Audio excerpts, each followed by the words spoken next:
Betty and I are so thrilled that you have joined us again today. And I was just discussing this a little bit earlier with Betty. In order to celebrate a new book that we do have coming out in the very near future, within the next 3 months, it's called Pastoral Proverbs 2. We have something that I want to offer to you. It's called a challenge. A lot of individuals have asked, where do you get these proverbs from? Before I write a book, or especially dealing with pastoral proverbs, what I will do is I will comb the scriptures in the book of Proverbs as well as the book of Ecclesiastes. Sometimes the Songs of Solomon, but more Ecclesiastes and Proverbs. And what I will do at that point, after meditating upon the various verses, nuggets will erupt in my spirit, and I'll just write those nuggets down, and they seem to have some type of impact on especially my life and Betty's life, but other folks' life as well. Well, here's what we're going to do. Before that release comes, again, that book will be out within the next few months, but before this happens, Betty and I are offering you a challenge, and the challenge is this.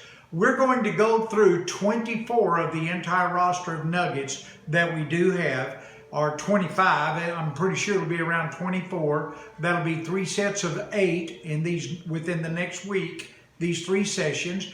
And after we conclude all 24 of these nuggets, we are challenging you to find the verse where it is, write that verse down, and the scripture reference. And to the first person that can do that, we're going to give you $100. That's right, you're going to receive $100 if you are the first individual that can come up with the scripture references and write those verses down where these nuggets have come from. Right now, let's jump right immediately into the first nugget that we have. These are life nuggets from the books, again, of Proverbs and Ecclesiastes. Here's the first one. Are you ready? Positive anything is better than negative nothing.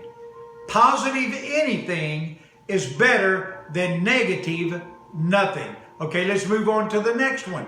The next life nugget from the book of Proverbs or Ecclesiastes that I have found in my scriptural referencing is perpetual optimism is a force multiplier.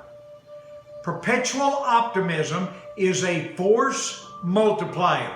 Now this deals, I'll give you a hint, specifically with the law of synergism. You know, 1 mule can pull a certain load, 2 mules pulls 4 times the load. But it takes optimism all the time. Being optimistic in order to see the end chore before you, and then a joint effort. Okay, let's move on real quick.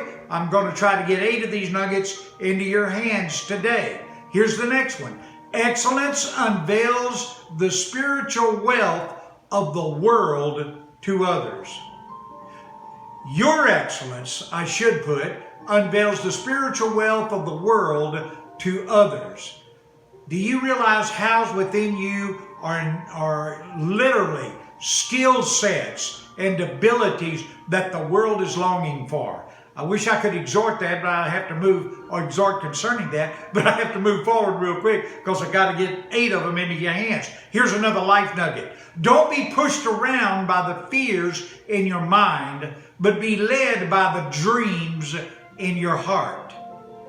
Do not be pushed around by the fears in your mind, but by the dreams that are found in your heart. Here's another nugget real quick.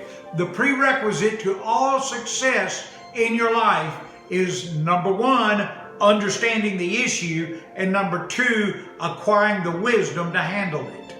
If you're going to succeed in any area of life, regardless of whether you're working out in the marketplace or in the church, in your prayer life or in relationships, if you're going to succeed in that area, you must first have an understanding of the issue, and subsequent to that, you need wisdom to handle that issue. Okay, here's a life nugget that comes from either from the book of Proverbs or the book of Ecclesiastes. Instead of worrying about what you cannot control, shift your energy to what you can create. Instead of worrying about what you cannot control, shift your energy to what you can create. I've got to rush. Here's another one.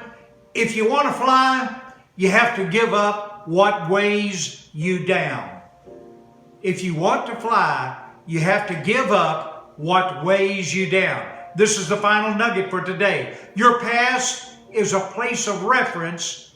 It is not a place of residence. There you have it, folks. You have several of the 24 nuggets that will be required for you to get that $100 bill. Now, once you get all of these references, please send those scripture references to bbnsure19@yahoo.com. We'll see you next time.